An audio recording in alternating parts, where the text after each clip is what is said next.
settled in on your first night. I actually worked in that office before you. I'm finishing up my last week now, as a matter of fact, so I know it can be a bit overwhelming, but I'm trying to tell you there's nothing to worry about. You'll be fine. So let's just focus on getting you through your first week, okay?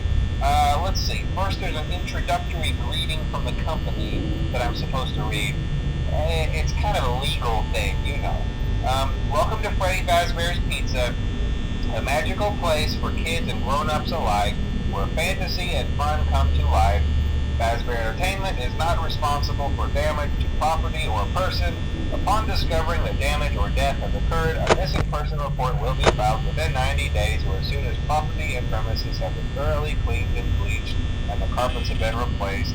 Blah, blah, blah. Now, that might sound bad, I know, but there's really nothing to worry about. The animatronic characters here do get a bit quirky at night, but do I blame them? No. If I were forced to sing those same stupid songs for 20 years and I never got a bath, I'd probably be a bit irritable at night too. So remember, these characters hold a special place in the hearts of children and we need to show them a little respect, right? Okay. So just be aware, the characters do tend to wander a bit. They're left in some kind of free roaming mode at night. Something about their servos locking up if they get turned off for too long.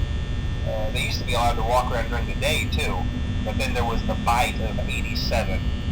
Yeah, it's amazing that the human body can live without the frontal lobe, you know? Now, concerning your safety, the only real risk to you as a night watchman here, if any, is the fact that these characters, if they happen to see you after hours, probably won't recognize you as a person. They'll most likely see you as a metal endoskeleton without its costume on. Now, since that's against the rules here at Freddy Fazbear's Pizza, they'll probably try to forcefully stuff you inside a Freddy Fazbear suit.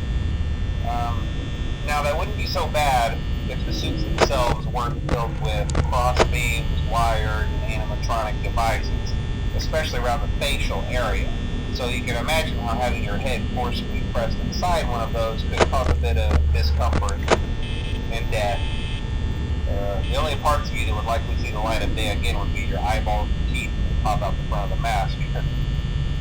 Yeah, they don't tell you these things when you sign up. But hey, first station of the breeze. I'll chat with you tomorrow. Check those cameras and remember to close the doors only if absolutely necessary. Gotta conserve power. Alright, good night.